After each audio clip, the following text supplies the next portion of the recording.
Hola, ¿qué tal? Buenas tardes. Bienvenidos a una nueva edición del CADEX, de uno de los tantos CADEX que ha lanzado IPAE en medio de esta pandemia para tratar de informarnos y entretenernos. Este CADEX se titula Buenas leyes y debido proceso, y como el título intuye, tiene que ver con los procesos de elaboración legislativa en el Parlamento. Es un espacio organizado por IPAE, Asociación Empresarial, donde se discutirá cómo el debido proceso, cómo debería ser y es el debido proceso para la formulación de una ley, y por qué este es un tema importante, aunque poco discutido. Tenemos un panel de lujo. Hemos invitado y nos han aceptado participar Ditel Columbus, congresista de la República por Fuerza Popular; Óscar Urbiola, expresidente del Tribunal Constitucional; Milagros Campos, politóloga y ex miembro de la Comisión de Alto Nivel para la Reforma Política; y yo soy María Alejandra Campos y voy a estar moderando este panel. La dinámica va a ser bastante sencilla. Tenemos principalmente tres temas, uno que queremos discutir con cada uno de nuestros invitados. Yo voy a hacer una breve introducción al tema del proceso de elaboración de una ley, y luego vamos a conversar uno a uno en una dinámica de preguntas y respuestas con Milagros, con el congresista Columbus y con el doctor Urbiola, para luego pasar a un espacio de discusión y finalmente al cierre de nuestros invitados. Entonces, quería empezar conversando un poco, contándoles un poco respecto a qué cosa es el proceso parlamentario y por qué estamos discutiéndolo acá, ¿no? Tradicionalmente, o no tradicionalmente, pero digamos, en el papel, una ley debería pasar por un proceso de deliberación, pensado, discutido, ponderado, digamos, con el tiempo que requiere una discusión tan importante como es la elaboración de una ley, para realmente llegar a un consenso que beneficie a la mayor cantidad de peruanos posibles o que beneficie en lo más posible al país. Para ello, la ley está diseñada de una manera en la cual hay ciertos filtros que tiene que pasar un proyecto de ley antes de llegar a ser publicado. En el peruano, tradicionalmente, o en el papel nuevamente, un proyecto de ley se presenta, llega a la vicepresidencia del Congreso, se deriva a una comisión, que es una comisión especializada, donde ese proyecto se discute entre los congresistas de todas las bancadas que están presentes en esa comisión. Hay un predictamen que se vota, y es un predictamen que además recibe opiniones técnicas de los organismos que tengan que ver con el proyecto de ley, que tengan, digamos, insumos relevantes para el debate. Se vota este predictamen, se llega a un dictamen, y las comisiones, si es que es una o dos comisiones, presentan un texto en el Pleno, que es lo que finalmente se vota. Incluso luego de llegar al Pleno, hay una segunda instancia en teoría, que es la segunda votación. Entonces se aprueba en primera votación, se tiene que esperar un tiempo a que la masa, digamos, repose, y luego se pasa a una segunda votación. Por diversos motivos, este proceso no se ha estado cumpliendo en el Parlamento actual. De hecho, es un proceso que nunca se cumple, o sea, siempre hay un número significativo de leyes que no pasan por ese proceso, pero la mayoría suele cumplirlo. Una de las ventajas de este Congreso, o que se suponía iba a ser una ventaja, es que había cierta homogeneidad en las corrientes de pensamiento dentro del Parlamento, y por ende es fácil llegar a consensos. Sin embargo, lo que hemos encontrado es que esos consensos han hecho precisamente que haya tanto consenso que se crea que no es necesario pasar por todo el ciclo de vida de un proyecto de ley, sino que se puede pasar de presentamos el proyecto de ley a lo aprobamos en apenas unas cuantas horas. Y eso ha llevado a estadísticas francamente preocupantes, como la que mostraba Martín Hidalgo en El Comercio hace unos meses, que señalaba que el 76% de las normas aprobadas no habían pasado por examen o por estudio técnico en las comisiones parlamentarias. O que tampoco la mayoría, al menos en el caso de los proyectos de la ONP, si no me equivoco, el 21 de 22 proyectos sobre el retiro de fondos de la ONP no cumplían con estándares técnicos porque no tenían análisis costo-beneficio en el desarrollo del proyecto de ley.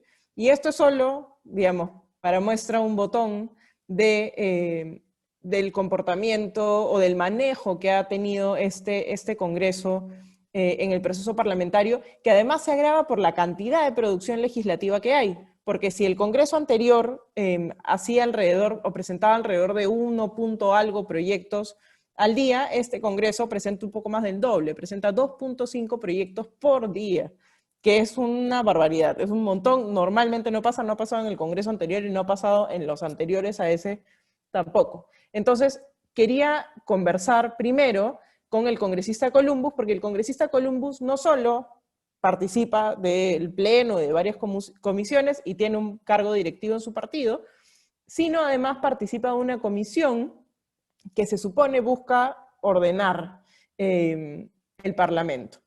No sé si podemos, por favor, abrirle el micro y la cámara al congresista Columbus para empezar con la entrevista. Ahí está. No, está en mute. Ahí estamos. Ahora sí. ¿Cómo estás? Muy ¿Qué buenas tal, tardes. congresista? Bienvenido. Muchas gracias por estar acá con nosotros. Bueno, Quería, te he escuchado atentamente. quería empezar pidiéndole que por favor nos cuente cuál es esa comisión en la que está usted y por qué es que es importante. Gracias, María Alejandra. A ver, la comisión que yo presido se llama la Comisión Especial Multipartidaria de Ordenamiento Legislativo. ¿Y qué es lo que busca esta comisión? ¿Cuál es la finalidad de su creación? O, para ser justos, de que se haya mantenido en el tiempo, porque no es un tema de este Parlamento, sino que es una iniciativa que viene de mucho tiempo atrás, incluso que data desde mediados de los 90 o casi fines de los 90. Y lo que busca es tecnificar, si cabe el término, la labor parlamentaria, hacer la labor parlamentaria mucho más clara, ¿no? Esos claros oscuros que hay a veces en el reglamento, ponerlos más hacia la luz que hacia la sombra, ¿no? Pero sobre todo busca que se cumpla de forma más eficiente los procedimientos parlamentarios como tú has comentado en tu introducción. Por ejemplo, ¿no? Una de las propuestas que en la comisión hemos planteado es buscar la eficiencia en el tiempo de debate en el Parlamento. ¿Y qué queremos con esto a través de la CEMOL? ¿No? Por ejemplo, si tú ves la agenda del pleno que tenemos hoy día, ¿no? Y no estoy diciendo, como dicen algunos, maletero, por decirlo así, porque lo he dicho en el pleno, nuestra agenda cada vez es más abultada y ya parece un cancionero de karaoke. Entonces, ¿qué es lo que queremos hacer? Sacar de la agenda parlamentaria los temas que no ameritan debate. Por ejemplo, hay mociones declarativas que están en la agenda del Parlamento que venimos arrastrando desde el mes de abril, ¿no? Y son mociones que es declárese de interés nacional o declárese o exhortes al Poder Ejecutivo a que haga bien su chamba, ¿no? Y dedicarle pues 5, 6, 7, 8 horas al debate de declárese o exhortes al Poder Ejecutivo que haga bien su chamba, no debería tomar tanto tiempo. ¿Qué ha hecho CEMOL? Ha propuesto una modificación al reglamento para que ese tipo de iniciativas pasen no al Pleno, sino que se vean en el Consejo Directivo las apruebe, las remita a donde las tenga que remitir y dé cuenta simplemente en el Pleno, con lo cual habremos ahorrado pues horas de debate sobre temas declarativos, ¿no? ¿Qué cosa más ve CEMOL? Hemos planteado, por ejemplo, una reforma de índole legal que busca que todas las normas con rango de ley en los tres niveles, llámese nacional, regional o municipal, ¿no? Antes de ser aprobadas, tengan que ser prepublicadas por las entidades para que fomente la participación ciudadana y además de esto, el ciudadano se entere qué es lo que su autoridad quiere legislar. El Congreso ya tiene antecedentes en esta materia, pero no todas las entidades lo cumplen. Entonces, como ya tenemos experiencia en esto, lo que queremos es que en la ley esté establecido que haya prepublicación de normas con rango de ley para que el ciudadano pueda participar. Y así como eso, algo que tú has señalado que es importantísimo, el análisis costo-beneficio. No, el análisis costo-beneficio no solamente puede decir la presente norma no le roba gastos al Estado, porque todas las normas le roban gastos al Estado. Si lo vemos desde un punto de vista pues, de costos, todas las normas, todas, incluso las declarativas, le generan costos al Estado, porque el hecho mismo que lo debatamos en el Parlamento significa de que el tiempo de nosotros, si lo vas a ver como un tema de costo, le cuesta al Estado, la labor de los asesores, la labor de los técnicos, luz, agua, internet, etcétera, etcétera, todo tipo de iniciativa le genera gastos al Estado. El tema que se tiene que tener en claro es que si el costo de la norma es mayor, menor o igual al beneficio potencial que le puede generar a la ciudadanía. Y es ahí la parte fastidiosa, creo yo, del análisis que a veces, yo lo voy a dejar así, a veces algunos de mis colegas rehuyen a plantearlo de forma clara en sus iniciativas. Más o menos eso es lo que hace ese molde, María Alejandra. Congresista, y digamos, una cosa son las buenas intenciones de la comisión y otra cosa es que efectivamente logre generar consensos en el Pleno, porque como usted menciona, muchos de sus colegas tienen ciertas reticencias a hacer un análisis costo-beneficio que efectivamente diga algo más que el copy-paste que se pone normalmente en los proyectos de ley, o a no tener espacio para debatir los proyectos declarativos, porque bueno, ya que no hay proyectos más interesantes, es como su momento para brillar. Entonces quería saber qué cosas sí generaban más consenso, qué cosas no tanto, y qué cosas estaban tratando de priorizar en esta gestión. Mira, ¿en la gestión del Parlamento en general o en la comisión te refieres tú? En la comisión. A ver, en la comisión lo que buscamos es hacer mucho más digerible el trabajo parlamentario, ¿no? Aclarando ciertos temas en el reglamento, ¿no? Ayer hemos tenido una sesión, incluso la doctora Campos nos ha ayudado a esclarecer varios puntos de nuestra labor parlamentaria, pero creo que hay cosas que sí van a generar consenso. Estos dos puntos que yo te he mencionado, el tema de las prepublicaciones y el tema del análisis costo-beneficio, sí es algo que creo yo va a generar consenso para su aprobación. El tema no va a venir, creo yo, la problemática no viene solamente desde el lado de la aprobación de este tipo de mecanismos que son obligatorios y deberían implementarse, sino en el seguimiento de la implementación, ¿no? Y ahí entra mucho la labor de cada bancada, de cada vocero, de cada partido, de cómo va a trabajar sus propuestas para poder tener digámoslo de esa manera, la ejecución programática de la propuesta de cada una de las bancadas y cada bancada representa un partido, ¿no? Acá creo que hay algo que un poco se ha dejado de ver, ¿no? Las bancadas están conformadas por congresistas, pero ciertamente los congresistas y las bancadas representan partidos políticos y por lo tanto las normas que planteen los parlamentarios tienen que ir, obviamente, yo no usaré el término alineado, pero tienen que ir pues en consonancia con, por lo menos con la visión programática de cada una de las agrupaciones políticas a las que pertenece. No voy a decir ideológicas porque hay una discusión, creo que tú eres politóloga, María Alejandra, no sé si es que hoy los partidos se forman necesariamente en función de ideología, o quizá algunos solamente en una visión programática y otros en un mix de ambos, ¿no? Pero por lo menos una visión programática clara. Entonces, yo creo que en ese sentido, de aprobar va a haber consenso. El tema va a ser en el seguimiento, en el acostumbrarte a tener que hacer algo que nadie estaba acostumbrado a hacer. Por eso es que, por ejemplo, sonó como una cosa extraña cuando mi colega de Belaunde planteó pues la Oficina de Estudios Económicos y yo no decía, yo escuchaba y decía, oye, ¿y eso para qué? ¿Cómo así? ¿Cómo ¿Con qué se come? funciona? ¿No? Así es, ¿no? Si es con ketchup o con mayonesa, ¿no? Bueno, puede ser con los dos, ¿no? Pero el tema es que son propuestas que rompen digámoslo así, la rutina parlamentaria, ¿no? Que obliga a que tanto el servicio parlamentario como la organización parlamentaria propiamente se tengan que actualizar, ¿no? Y tengan que un poco salir de ese molde al que se han acostumbrado a trabajar durante décadas. Congresista, hay una última pregunta cortita porque nos queda un minuto antes de pasar al Uy, siguiente entrevistado para ser respetuosos con el tiempo.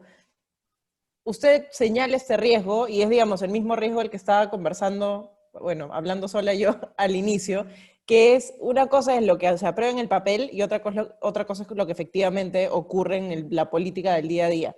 Puede pasar con estas iniciativas de prepublicación de normas o de análisis costo-beneficio, lo mismo que pasa con la exoneración de segunda votación. Por ejemplo, el reglamento dice que es en casos extraordinarios y más bien es lo ordinario. ¿Cómo hacemos para que se cumpla el reglamento? mira, yo te lo voy a responder de esta manera y disculpa que lo voy a decir de esta manera. Te pido que te sumes a la campaña que yo tengo de hace meses en el Parlamento de cáele chinchosos a todos los demás, porque esa es la campaña en la que me he metido. Le caigo chinchoso a todo el mundo, porque a cada rato les digo el artículo tal del reglamento, por favor no exoneren, no eviten el tema de comisiones, tenemos que tener opiniones técnicas, por amor de Dios no pueden legislar en temas económicos sin tener una línea de algo que sustente lo económico que quieren erogar del Tesoro Nacional o del Tesoro Público y demás. O sea, ¿qué te quiero decir con esto? Mucho va a importar, María Alejandra, la labor de la prensa, la labor de los parlamentarios, al menos los que queremos un cambio dentro de la propia institución, pero además de la ciudadanía. Y yo te lo digo con conocimiento y convicción total de lo que te voy a decir. La ciudadanía puede generar grandes cambios con corrientes de opinión respecto a determinados temas. Ahora, esto no implica necesariamente que todo lo que se pida no se tiene que hacer, porque hay cosas como, por ejemplo, el manejo de fondos públicos que ameritan ciertos criterios técnicos y pautas que no todos manejan, incluso nosotros, los parlamentarios, no lo hacemos. Pero ¿cómo lo podemos hacer? Trabajando, y aunque suene pues a retórica, trabajando todos juntos, trabajando, buscando un cambio real en instituciones y que realmente la legislación sirva para lo que está concebido originalmente, que es servir a la gente y hacerle mejor o más fácil su vida, no complicársela. Muchas gracias, congresista. Vamos a dejar la conversación ahí, pero Vale. la retomamos, tenemos un bloque de discusión luego. Quería, justamente a raíz de lo que usted está mencionando, quería preguntarle a Milagros Campos, que como decían en la introducción, ha sido miembro de la Comisión de Alto Nivel para la Reforma Política, y de hecho esa comisión planteó varias medidas para mejorar los candados legislativos, digamos. Planteó, entre otras cosas, la bicameralidad, pero a falta de bicameralidad había otras medidas propuestas. ¿Qué tal, Milagros? Muchísimas gracias por acompañarnos. Quería preguntarte cuáles son las 3 o 4 cosas que tú crees deberían ser prioritarias para mejorar la calidad del proceso legislativo. Buenas tardes, encantada de hablar del Congreso, de hablar de reformas y de estar acompañada además por un congresista que ha puesto el empeño en tratar de modernizar estos temas. Cuando yo digo modernizar, estoy pensando justamente en reformas. En el Congreso han habido olas de reformas y creo que, bueno, a veces 2 pasos adelante y un paso para atrás, un poquito en esa línea, pero a ver, si me dices cuáles serían las reformas, yo diría que lo primero que hay que hacer, y fue un poco lo que hicimos con la Comisión de Reforma Política, es que cualquier proceso de reforma tiene que hacerse con un diagnóstico previo, ¿no? Y claro, la comisión, si bien vio temas del sistema de gobierno, como quiera que era una comisión convocada por el Ejecutivo, no se entró a hacer proyectos ni internamente a los procesos legislativos, aunque sí en lo relativo al sistema de gobierno, y me detengo. Muchos de los problemas del Congreso tienen su causa fuera del Congreso, y me refiero concretamente al tema de partidos políticos. Entonces es muy importante ser conscientes de ese tema, ¿no? El otro tema que creo que es fundamental tener en cuenta es que cuando se legisla, no se puede legislar porque hay que presentar proyectos de ley o porque pues, es una manera en que un parlamentario va a ser evaluado. Eso no es cierto y creo que hay que defender esa posición. Solo se legisla en la medida que haya un problema que solucionar y que la solución sea normativa, porque muchos de los problemas que tenemos no son normativos. Entonces, yendo un poco al diagnóstico, lo que hemos visto es que han habido proyectos de ley a lo largo del tiempo que han sido sin impacto, se han presentado sin un análisis, no solamente análisis costo-beneficio, sino sin un análisis de impacto y sin estudios de antecedentes legislativos para ver qué cosa es lo que voy a modificar, si es que el problema efectivamente tiene su origen en esto. Segundo, que se ha legislado rápido. Y tercero, creo que también es necesario mirar que al legislar rápido se ha recurrido a un esquema de fast track, es decir, presentado el proyecto, se exonera del estudio en comisiones, que es fundamental, un análisis. Fíjense, ayer miraba justamente para conversar con la comisión que preside Dieter Columbus, en el Parlamento Europeo se recomienda que un dictamen esté prepublicado 12 semanas. 12 semanas. Entonces creo que ese es un tema que favorece la deliberación también y favorece la posibilidad de que el tema se conozca afuera. Entonces se exonera el trámite de comisiones, número 1. Número 2, llega al Pleno y en el Pleno se debate, se aprueba. A veces el texto pues, del proyecto se cambia por un texto sustitutorio que pasa por pocas manos y poco análisis, porque hay como que la premura de aprobar, y la premura y la prisa es pésimo consejero en el Congreso. Se exonera de segunda votación, pasa al Ejecutivo, el Ejecutivo lo observa incluso porque pudiera tener problemas de constitucionalidad, y para insistirse se requiere mayoría absoluta. Quiero destacar este tema, porque en Congreso unicameral nosotros tenemos la mayoría más baja a nivel de la región para las insistencias. Entonces ahí el doctor Urbiola retomará este tema, lo que significa no tener un Senado, legislar con un procedimiento de fast track y tener al Tribunal Constitucional para que dirima este tipo de inconvenientes, digamos, incluso mirando cuál ha sido el procedimiento legislativo seguido, ¿no?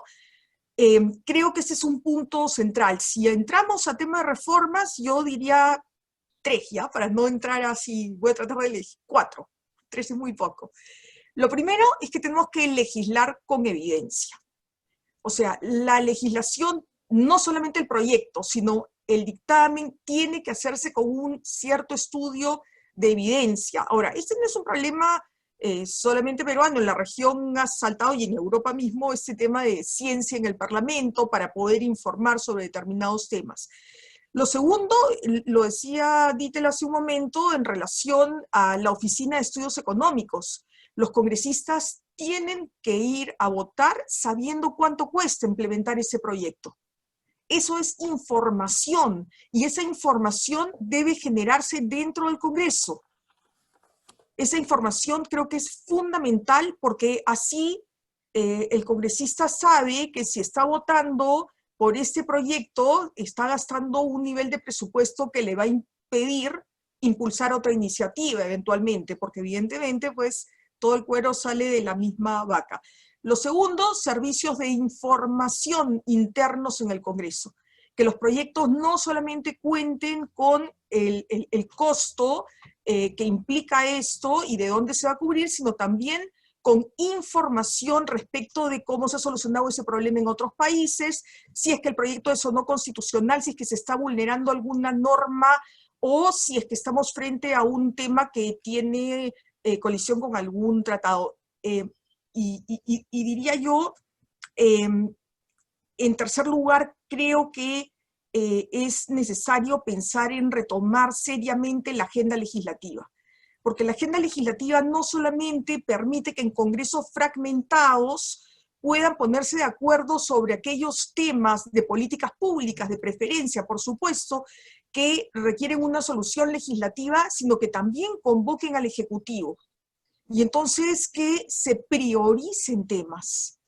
La agenda es una herramienta no solamente de negociación política, sino también de transparencia, porque una vez que se publica, entonces, pues los sectores interesados, porque no se puede legislar tampoco de espalda a la sociedad. La agenda legislativa que está en el reglamento del Congreso es una herramienta estupenda para acercarse a la sociedad en su conjunto, sea el sector académico, sea el sector empresarial, sean los gremios. Creo que esto, la ciudadanía en general, por supuesto, ¿no?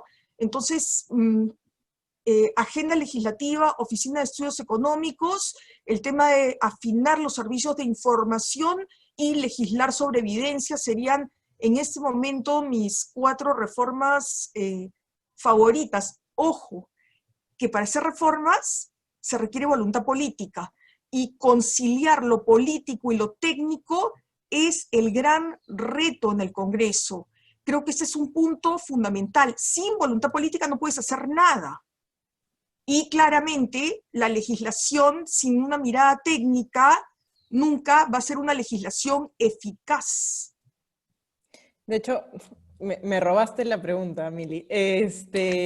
Porque claro, acá no estamos hablando de reformas de los partidos políticos o del sistema electoral, son reformas técnicas del diseño del Parlamento, ¿no? Por ejemplo, un servicio de información, eso es transversal a todos los parlamentarios, o acceso a data científica, eso también es transversal a todos los parlamentarios, pero tiene que haber una voluntad de incorporar los criterios técnicos en el día a día político. Una cosa que me pareció bien interesante, que no las incluí entre las 4, pero que estaba subyacente, por lo menos al inicio de tu intervención, es el tema de transparencia en el debate. Porque claro, los parlamentarios, sobre todo en comisiones, están debatiendo en un espacio al que la ciudadanía rara vez accede, pero además debaten, y en cierto momento en el Pleno también, textos que no son públicos. O sea, por ejemplo, los predictámenes no es una cosa a la que el ciudadano de a pie acceda. Pues no, el predictamen, voy a ver qué cosas están debatiendo hoy día en la Comisión de Economía. No, el predictamen normalmente es una cosa que se maneja en interna y que, bueno, los periodistas accedemos a eso o acceden a eso, pero por fuentes, ¿no? No está accesible a cualquiera. Y lo mismo para los textos sustitutorios. El texto sustitutorio, alguien llega al Pleno moviendo una hojita de ya tengo listo el texto sustitutorio y a ver qué cosa cambió, y nuevamente es como buscar una fuente que te pase el documento porque no está disponible para todos. ¿Cómo hacemos para que, de hecho te pregunto, no sé si existe una norma que obligue a publicar estas cosas con anticipación? Si es que no existe, ¿por qué no existe? Y si es que sí existe, ¿cómo hacemos para que se cumpla esa norma? Ok, a ver, vamos, son 2 temas que yo creo que son importantes. Había apuntado lo del texto sustitutorio para comentarlo luego, pero voy con el tema de los predictámenes. Los predictámenes son documentos de trabajo, ¿no?, que prepara el presidente con el personal del servicio parlamentario y la organización parlamentaria para que entren a debate. Un poco como el proyecto de sentencia que viene trabajando, con el que viene trabajando el Tribunal Constitucional y que lo prepublica. Yo recuerdo hace algún tiempo Rolando Sousa, como presidente de la Comisión de Justicia, abrió un portal y colgaba los predictámenes. No existe ninguna obligación legal de hacerlo porque se trata de un tema, un documento de trabajo. Pero creo que cada vez más importa esto porque estamos mirando exigencias de participación y de transparencia en democracia representativa. Subrayo la democracia representativa. Yo creo que es fundamental que tengamos en cuenta que la democracia participativa se canaliza a través de la democracia representativa. Y ese es un tema que tendríamos que comenzar a conversarlo también. Respecto del texto sustitutorio, a ver, esto ha venido con una práctica, digamos, que se ha ido distorsionando, porque el texto sustitutorio normalmente afinaba algo del dictamen que venía de comisiones, pero cuando tú tienes un texto sustitutorio que es radicalmente diferente al que se había debatido en comisiones, yo he visto, y lo digo directamente porque está acá el congresista Columbo, muchas veces él y otros congresistas decir, no puedo votar un texto que se está repartiendo en este minuto. Entonces, claro, sí es, pues, no iba a decir pinchaglobos, pero es un poco feo, pero es un poco eso, ¿no? Pero si queremos aprobar, porque también tengamos en cuenta que hay una premura por legislar con prisa, y es parte de los problemas que tienen los congresos en las sociedades modernas, en las que el Ejecutivo, digamos que legisla rápidamente cuando tiene que dictar normas como las que hemos visto para la pandemia, pero el Congreso no puede tener como mejor consejero la prisa. Creo que en lo primero hay que impulsar que por lado de transparencia, aunque no haya una obligación, se prepubliquen los dictámenes, los predictámenes, número uno.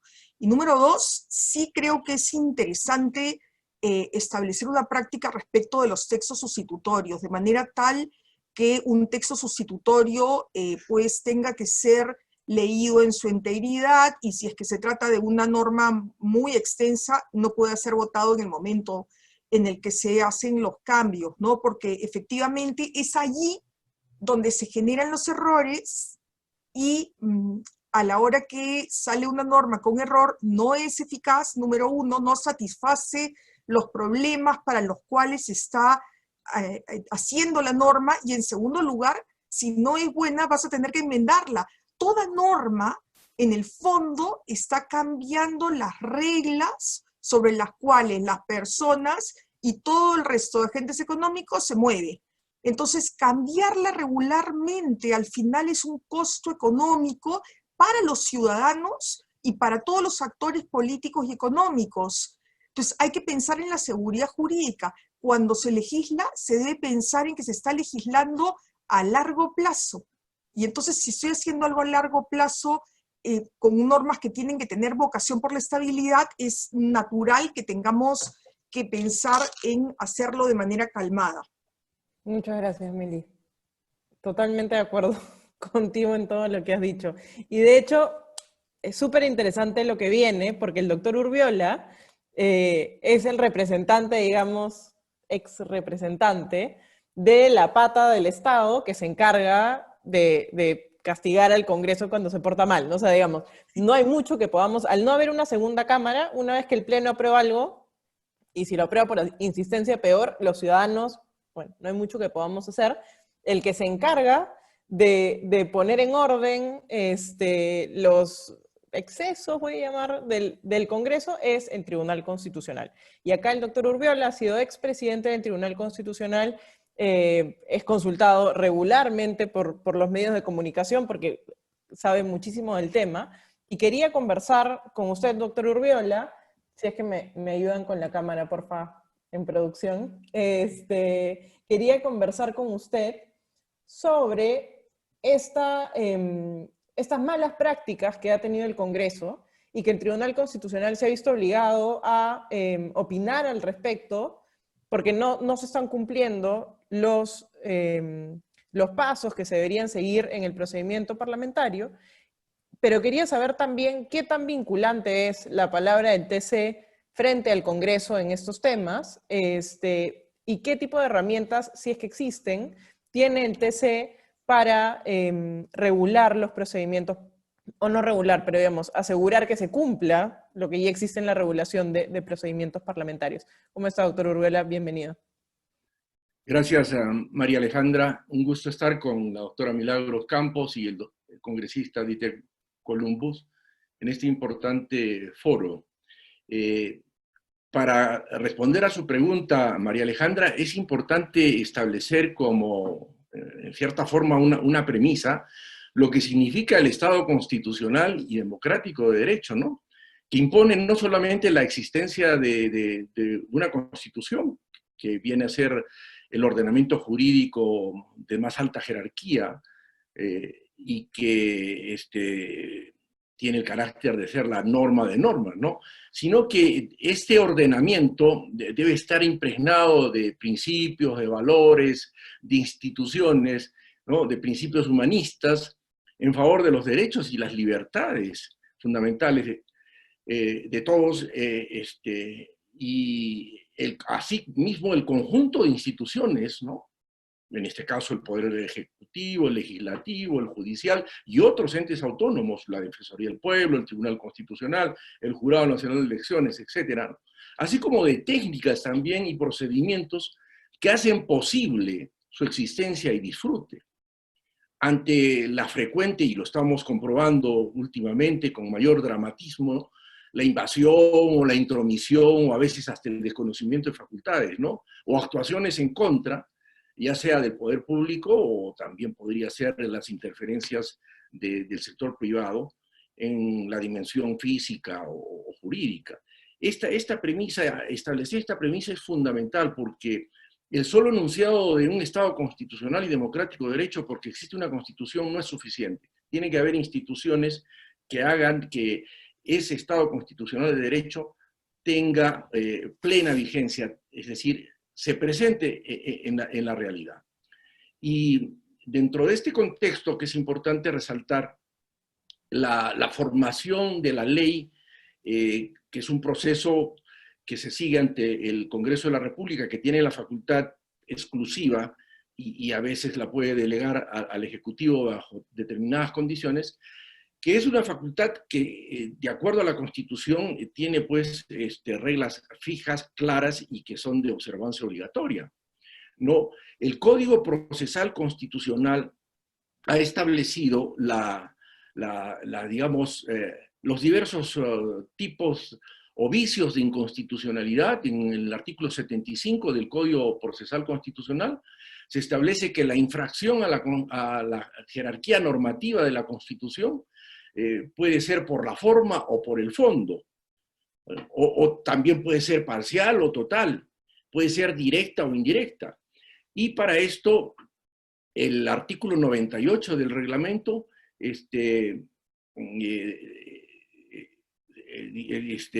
aprueba su reglamento, que tiene el carácter de ley, y una ley orgánica que, de acuerdo a las interpretaciones que ha hecho el Tribunal Constitucional, esta ley orgánica que está representada por el reglamento del Congreso, es parte del bloque de constitucionalidad y por lo tanto en el control de constitucionalidad no solamente se considera la norma constitucional, sino también todas las normas que forman ese bloque de constitucionalidad, por ser la ley, el reglamento del Congreso una ley orgánica.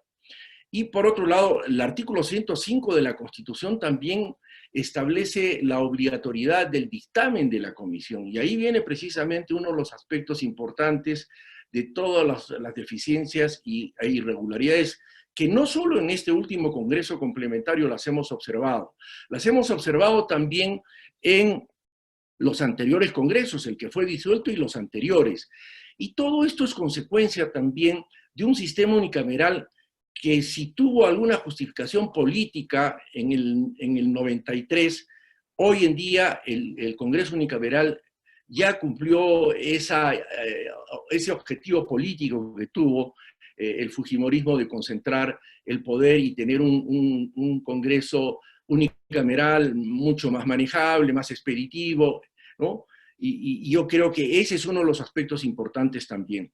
En todos los congresos ha habido una proliferación de proyectos de ley que siempre han entrado en competencia por ese excesivo clientelismo que tienen quienes llegan al Congreso para cumplir promesas que han hecho en la campaña. Ese es otro de los grandes defectos, que no solamente es del Congreso unicameral, sino también es del Congreso bicameral. Yo cuando estuve de diputado y como primer secretario de la Cámara de Diputados comprobaba que bajo el régimen bicameral, que eran cámaras colegisladoras, bajo un sistema de bicameralidad de cámaras gemelas, las iniciativas legislativas ingresaban por las dos cámaras, por el Senado y por la de diputados, y entraban en competencia las dos cámaras para ver qué cámara sacaba la ley primero, a tal extremo que habían situaciones anecdóticas. En una cámara había un senador que tenía un hermano como diputado, y entre los dos presentaban los proyectos exactamente iguales por las dos cámaras para ver cuál salía primero. Esto abundaba la agenda legislativa de una manera incontrolable. Y por otro lado, el gran problema también del proceso legislativo en el sistema unicameral es no solamente las deficiencias en la formulación de los proyectos, que como has señalado tú, María Alejandra, y también lo ha dicho el congresista Dieter Columbus, el tema de la formulación de los proyectos con una adecuada exposición del costo-beneficio. Es algo más importante. El tema es también la exoneración del segundo debate. Quienes están de acuerdo con el sistema unicameral siempre han dicho de que existe el segundo debate, pero hemos visto que esta excepción se ha convertido en la regla. Generalmente se exonera del segundo debate y por lo tanto sin dictamen. Y en primer debate, como lo que ocurrió últimamente en los proyectos de ley que se han aprobado la semana pasada en el Congreso, se han exonerado del segundo debate. Y esa es otra situación también que nos puede dar como resultado dispositivos legales que no reúnen los requisitos, sobre todo, de un eficiente sistema legislativo. Por otro lado, es también importante el tema de la publicación o la prepublicación de los proyectos, ¿no? Con criterios técnicos que muy bien se podría dar a través de estas comisiones técnicas que podrían significar, además, el ahorro en gastos ordinarios u operativos para que los asesores que ahora están dispersos en las distintas oficinas del Congreso de la República puedan concentrarse en comisiones técnicas en diferentes materias, sobre todo en temas económicos, para el estudio y los informes a los distintos congresistas, a fin de que cada congresista no tenga un asesor. Pero estos son aspectos, digamos, generales. En lo que concierne al tema del Tribunal Constitucional y lo que ha dicho el Tribunal Constitucional respecto a el proceso legislativo y su concordancia con el orden constitucional es también importante. Pero antes creo que es importante también recalcar que el Estado constitucional de derecho, ¿no? O en un Estado constitucional de derecho, son los derechos los que determinan la validez y eficacia de las leyes, y no a la inversa, ¿no? En ese sentido, Herbert Kruger sostiene que si antes los derechos fundamentales valían en el ámbito de la ley, más bien hoy son las leyes las que valen en el ámbito de los derechos fundamentales. Antes la ley tenía un valor absoluto en un Estado legal de derecho, pero hoy día estamos en un Estado constitucional de derecho siguiendo la tendencia del neoconstitucionalismo que tiene como preeminencia los derechos fundamentales. Puede haberse aprobado una ley, pero en la medida en que no respete los derechos fundamentales, esa ley no vale, no tiene valor. Esa es una premisa también fundamental para el proceso legislativo. Y lo repito, ¿no? Los derechos fundamentales hacen que la ley tenga validez, en la medida que esta ley respete los derechos fundamentales, y no al revés. Eso creo que es importante recalcar, María Alejandra. Queda solo un minuto y no quería cerrar este bloque sin preguntarle una duda que me queda, que es, o sea, hay dos formas en las cuales el TC se pronuncia respecto al procedimiento legislativo, ¿no? Uno, cuando entra una demanda de inconstitucionalidad de algo que se ha aprobado, y bueno, el TC dice esto es constitucional o no lo es. Últimamente el no lo es ha tendido a ser la respuesta más común. Y la otra forma es la opinión respecto a, por ejemplo, oigan, no debatan leyes a las 3 de la madrugada porque eso no es democrático, nadie los está viendo.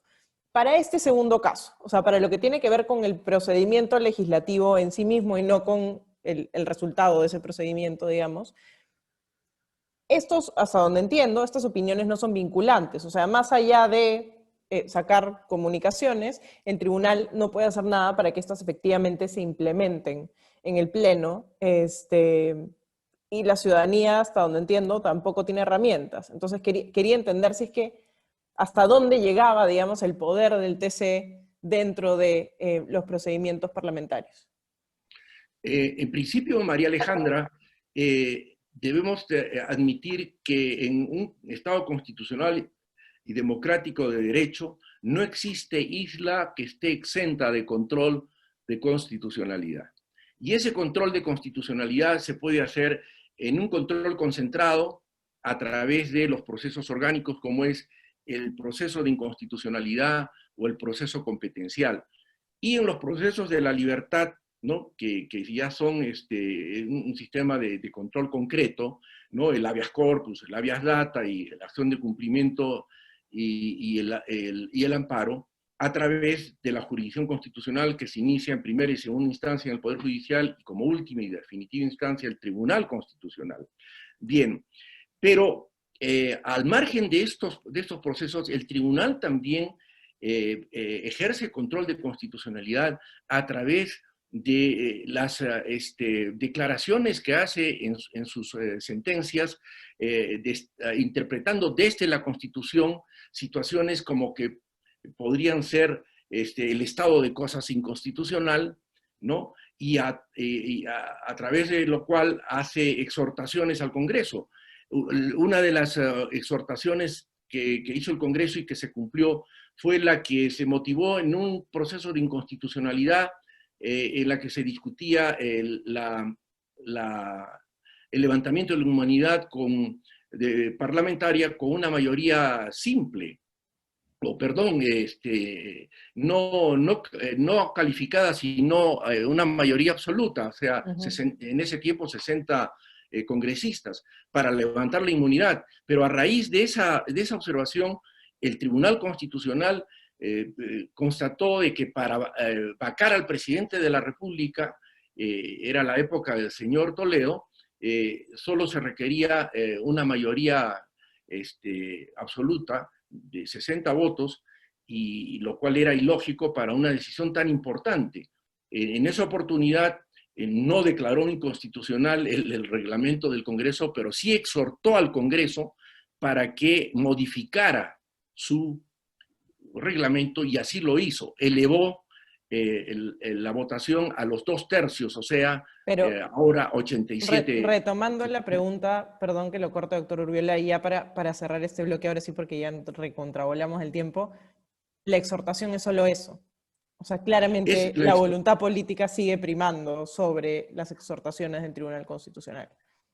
Así es una exhortación, y fíjese que en el último caso sobre la demanda de inconstitucionalidad por el tema de los peajes, el Tribunal Constitucional, sin formar parte del petitorio de la demanda sobre la inconstitucionalidad por la afectación del derecho y la libertad de contratación, previamente y antes de entrar al fondo del asunto, se pronunció sobre la forma como el Congreso había modificado su reglamento para llevar a cabo las sesiones plenarias virtualmente y los sistemas de cómputo para las sesiones plenarias y los otros órganos del Congreso, y el sistema de votación a través de los voceros, que declaró inconstitucional en vía de interpretación, y el Congreso la ha acatado.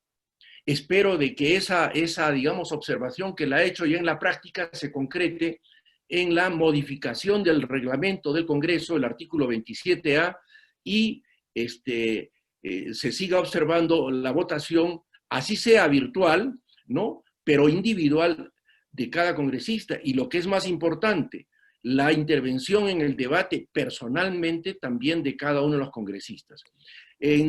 Para finalizar, María Alejandra, y perdona que me extienda, el Tribunal Constitucional en reiterada jurisprudencia, ¿no? Se ha pronunciado sobre las formalidades que debe observar el Congreso de la República para que las leyes que dicta no puedan salir con defectos de inconstitucionalidad por la forma, con mayor razón por el fondo. O sea, que ha puesto igual énfasis en la forma como en el fondo a través de reiterada jurisprudencia, y la última ha sido la que ha dictado en el caso del cobro de los peajes. Muy bien, doctor Urbiola, muchísimas gracias. Hemos volado en el tiempo, no por su culpa, sino por la mía, porque los tres han estado sumamente interesantes, y la verdad es que, bueno, el tiempo queda corto cuando tenemos un panel tan bueno. Quería saber si es que podían, por favor, abrir las cámaras del resto de panelistas, porque quiero cerrar con una pregunta, la misma pregunta para los tres, y tenemos como un par de minutos por cada uno, así que les pediría que sean concisos. Lado positivo de este panel creo que todos estamos bastante de acuerdo en cuáles son las oportunidades de mejora y que claramente hay un problema que no es de este Parlamento, es un problema sistémico y parte posiblemente de la modificación constitucional de pasar de un sistema bicameral a un sistema unicameral. No por eso vayamos a pensar que la bicameralidad soluciona todos los problemas, ¿no? La bicameralidad trae sus propios problemas, pero trae problemas, digamos, la lista de pros y cons tiene más pros que cons para la calidad del proceso parlamentario y de la producción parlamentaria. Entonces, mi pregunta es, para los tres la misma pregunta, supongo que estamos de acuerdo en que sería bueno pasar a un sistema bicameral.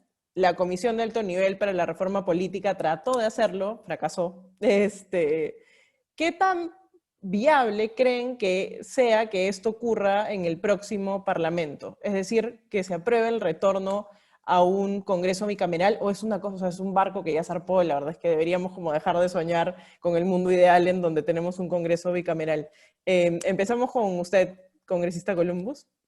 Gracias, María Alejandra. A ver, yo creo en la bicameralidad, creo que es un mejor sistema que lo unicameral, pero difiero en algunos temas, ¿sí?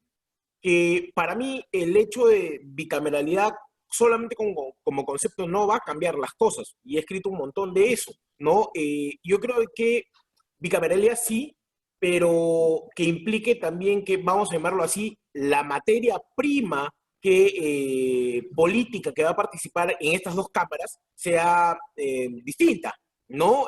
Porque finalmente quien legisla no son los micrófonos, ni el parlante, ni el asiento, sino son las personas, ¿no? Entonces, bi o uni, ¿no? Si no, digámoslo así, mejoramos los cuadros políticos, entonces va a ser lo mismo que nada.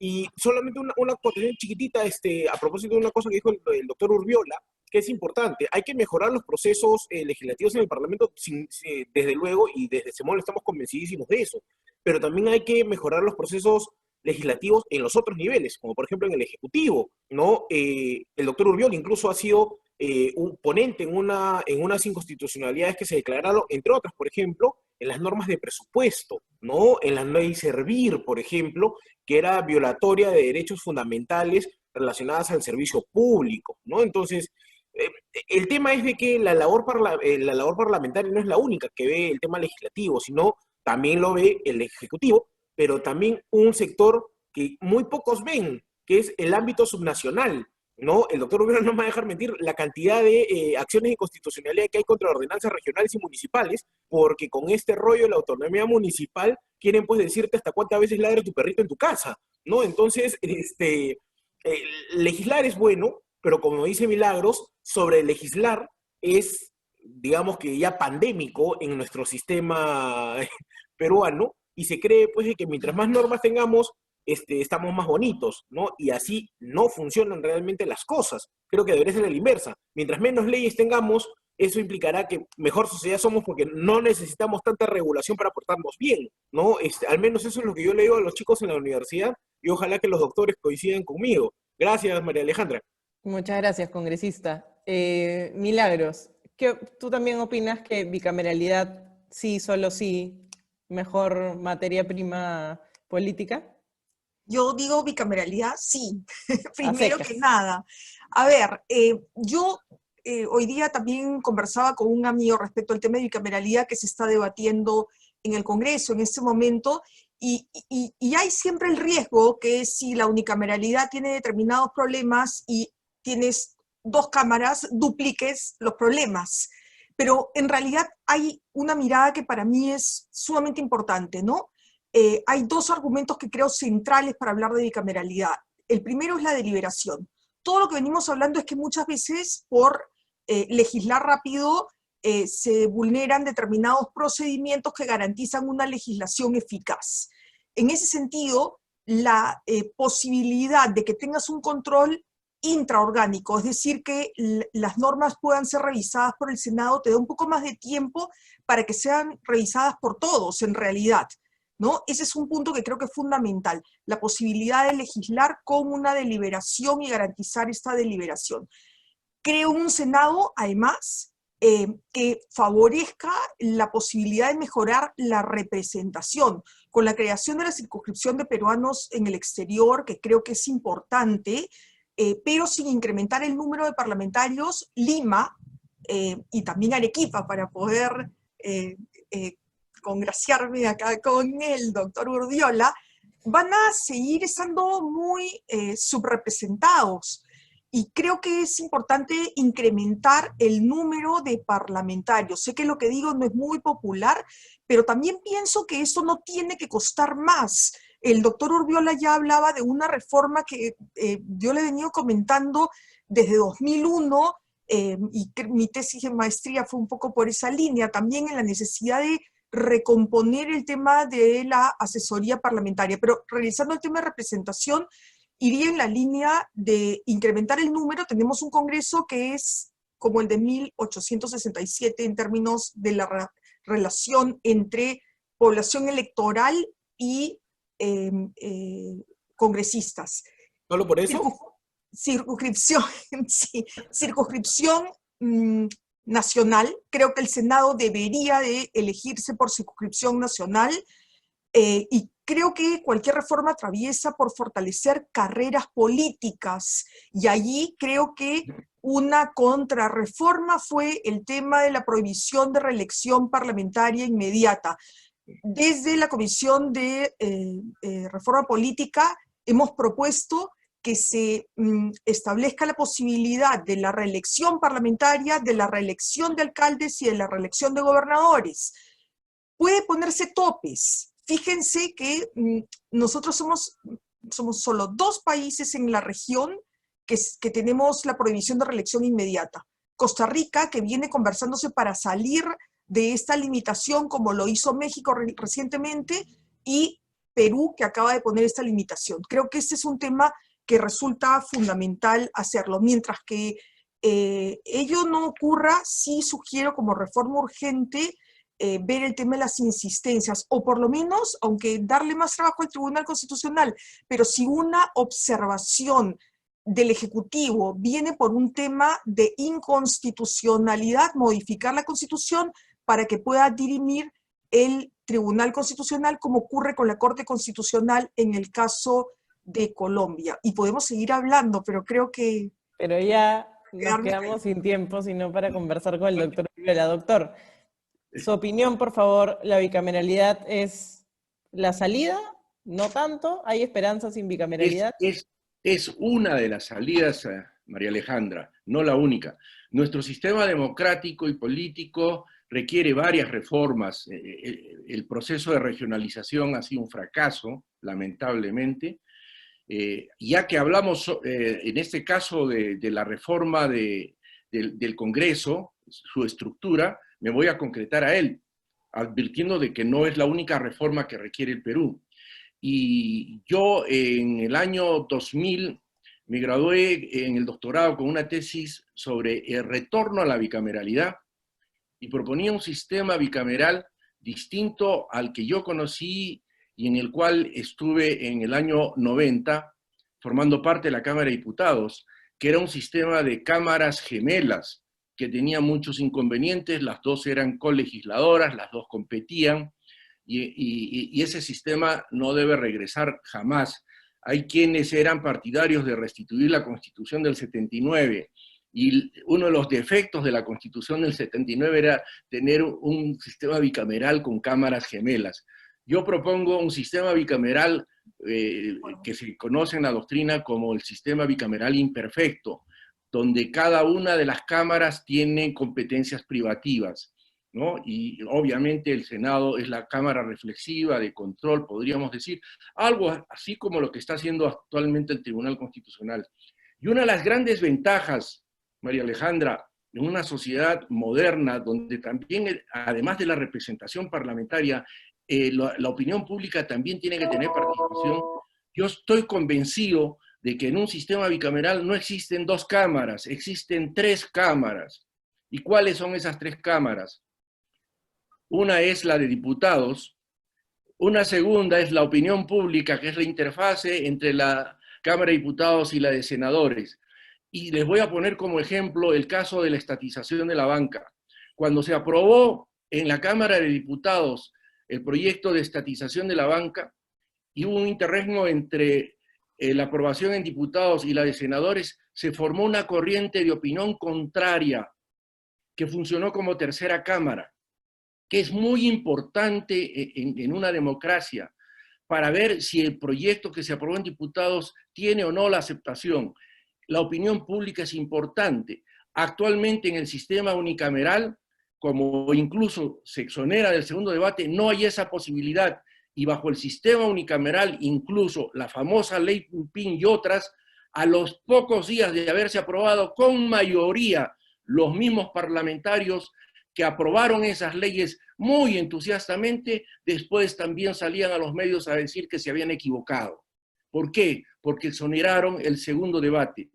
Yo creo que la opinión pública es importante. El ejemplo lo tenemos en el caso de la estatización de la banca. Obviamente el sistema bicameral es mucho mejor, pero comparto la opinión de que cualquier sistema, sea el unicameral o el bicameral, necesita del insumo más importante de un sistema democrático, que es la ciudadanía. Si no hay ciudadanía, las instituciones no funcionan, sea unicameral, bicameral, y creo que eso es lo que tenemos que conseguir en el Perú, invirtiendo en educación cívica, para tener ciudadanos que puedan asumir tanto las funciones de ciudadanos eligiendo o siendo candidatos para desempeñar cargos en el Congreso, en la Judicatura, en el Tribunal Constitucional. Eso es lo que necesitamos. Bueno, dejo el cierre al doctor Urbiole, en verdad, porque me robó también las líneas finales. Yo creo que esto, desafortunadamente se nos acabó el tiempo.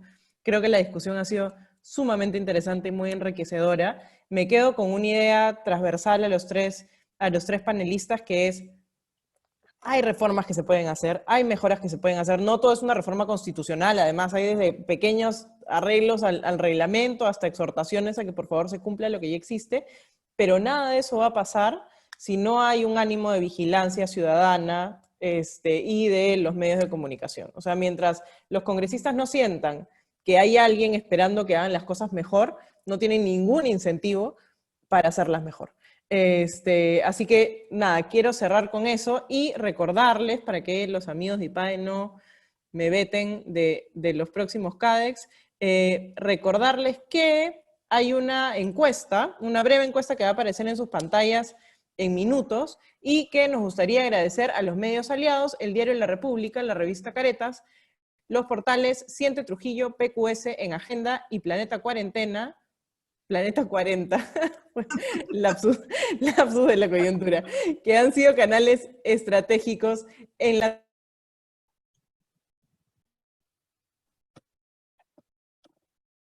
Perdón, les van a estar haciendo llegar invitaciones a los siguientes CADEX. Con eso nos despedimos. Muchísimas gracias por habernos acompañado esta tarde-noche.